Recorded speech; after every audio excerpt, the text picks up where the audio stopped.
రానున్నటువంటి రోజుల్లో తప్పకుండా కేరళలో ఈ యూడిఎఫ్ ఎల్డిఎఫ్ రెండు కూడా మట్టి గడిచిపోవటం నగేష్ గారు ఇంతకు ముందు కిషన్ రెడ్డి మాట్లాడారు, రాష్ట్ర రాజకీయాల్ని ప్రభావితం చేస్తుంది. తర్వాత తెలంగాణలో వచ్చేది ఇప్పుడు ఎక్కడైతే బీజేపీ ఎలాంటి ప్రపంచం సృష్టించిందో తెలంగాణలో కూడా అలాంటి ప్రపంచమే సృష్టిస్తుందని అంటున్నారు. సో కాంగ్రెస్ ఇచ్చిన హామీలు ఏవి కూడా నెరవేర్చలేదు, 420 మోసాలు చేసిందని మాట్లాడుతున్నారు. పోనీ మీరు కాకపోతే అక్కడ బీఆర్ఎస్ ఉంది కదా, ఎందుకు బీజేపీని గెలిపించుకోవాలనుకుంటారు ప్రజలు? సరే, మా సత్యనారాయణ అన్నగారు చెప్పిన దానికి నేను ఒక మంచి విషయం చెప్తా. తెలంగాణ ప్రభుత్వం వచ్చిన తర్వాత కేంద్రం నుంచి ఎన్ని నిధులు తెచ్చిండ్రో వాళ్ళ ఎంపీలు కానీ వాళ్ళ కేంద్ర మంత్రులు కానీ చెప్పవలసిన అవసరం ఉంది. తెలంగాణ రాష్ట్రంకి వస్తే తెలంగాణ గురించి మాట్లాడితే తెలంగాణ రాష్ట్రంలో బీఆర్ఎస్ ప్రభుత్వం వదిలిపెట్టిపోయే ముందు ఎన్ని అప్పులు చేసింది అనేది బీజేపీ నాయకులకు బీఆర్ఎస్ నాయకులకు ఆలోచన లేకుండా పోయిందా? ఇలా తెలంగాణ రాష్ట్రం ఏర్పడిన తర్వాత మిగులు బడ్జెట్ ఉంటే బీఆర్ఎస్ పార్టీ కాంగ్రెస్ పార్టీ వదిలిపెట్టిపోయే ముందు కాంగ్రెస్ పార్టీకి గెలిచిన తర్వాత అసలు రాష్ట్రాన్ని నడిపించే యోచనలో అసలు ప్రభుత్వం లేకున్నా కానీ కూడా ఇలా గౌరవ ముఖ్యమంత్రి వర్యులు చిత్తశుద్ధితోని వివిధ దేశాలకు పోయి వివిధ సంపన్నుల దగ్గరికి పోయి రాష్ట్రాన్ని నడుపుతున్న విషయం బీజేపీ నాయకులకు తెలియదా? ఇలా నిన్న చూసుకుంటే ఈ రోజు మాట్లాడుతూ ఉన్నారు ఆర్టీసీ విషయంలో ఎంత ఇబ్బంది కలిగించి ఆర్టీసీ కార్మికులను ఆర్టీసీ జేఏసీ నాయకులని గొంతు నొక్కేస్తే ఒకటే రోజు 48 గంటల్లో ఇలా ఆర్టీసీ నాయకులను కూర్చోబెట్టి వారి యొక్క 32 సమస్యలను తీర్చింది ఈ రోజు మా తెలంగాణ ప్రభుత్వం కాంగ్రెస్ ప్రభుత్వం కాదా?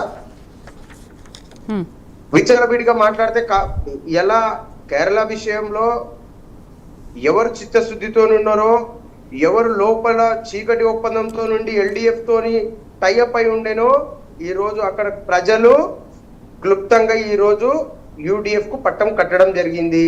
నేను అక్కడ ఉన్న వాళ్ళకి కానీ ఇక్కడ ఉన్న బీజేపీ నాయకులకు కానీ వీళ్ళు ఎక్కడ పోయినా కానీ కూడా మతాలను కులాలను రెచ్చగొట్టి అక్కడ ఉన్న అభివృద్ధి విషయంలో మాట్లాడకుండా మతాలను కులాలను రెచ్చగొట్టి మాత్రమే ఈ యొక్క ఎలక్షన్ పద్ధతి విషయంలో పోతారు తప్ప వీళ్ళకి అసలు ప్రజల మీద ఏ మాత్రం చిత్తశుద్ధి లేదు. ఇప్పుడు అన్నగారు చెప్తా ఉన్నారు వెస్ట్ బెంగాల్లో ఖచ్చితంగా ప్రజల గురించి ఏ రోజన్నా, మరి అదే విషయంలో తమిళనాడులో ఒకటేసారి ఎలక్షన్ జరిగింది, అదే విషయంలో కేరళ ఒకటే విషయంలో ఎలక్షన్ ఒకటే ఫేజ్ లో ఎలక్షన్ జరిగింది. ఎక్కడ పోయింటున్నారు సోదరుడు ఏం చెప్తున్నాడు అర్థం కావట్లేదు. వెస్ట్ బెంగాల్లో మా కార్యకర్తలు ఎంతో మంది ప్రాణత్యాగాలు చేశారు.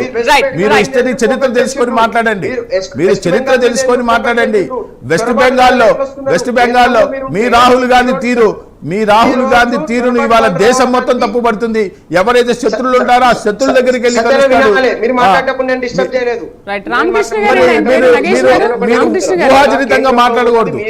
ఊహాజనితంగా మాట్లాడకూడదు.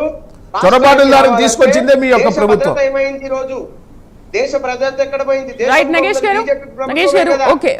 మరి ఇప్పుడు ఒకటే ఫేజ్ లో కేరళలో ఒకటే ఫేజ్ లో తమిళనాడులో ఎలక్షన్ అయింది. మరి అమిత్ షా గారు నరేంద్ర మోడీ గారు ఈ రాష్ట్రంలో ఉన్న ప్రజలను ఎందుకు పట్టించుకోలేదు? ఎందుకు వాళ్ళ మీద వివక్ష? అంటే మేము గెలవము అన్న కోణంలో మీరు అక్కడ పోలేదు తప్ప ప్రజల గురించి అసలు పోయి ప్రజల గురించి మాట్లాడి అసలు కేంద్ర ప్రభుత్వానికి ఏ ప్రజల మీద వివక్ష ఉండదండి. ఎందుకు వెళ్ళలేదని చెప్పి నేను మీకు సూటిగా నేను ప్రశ్న ఇప్పుడు అదే చెప్తున్నానండి. మీరు అన్నారు చెప్పనండి, ఇవాళ టెర్రరిజం అనేది ఎక్కడైనా ఉందా? మీరు పెంచి పోషించిన టెర్రరిజం ఇక్కడ ఉందా?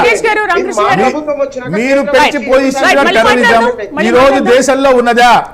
ఇవాళ మీరు పెంచి పోషించిన టెర్రరిజం వాళ్ళ దేశంలో లేదు.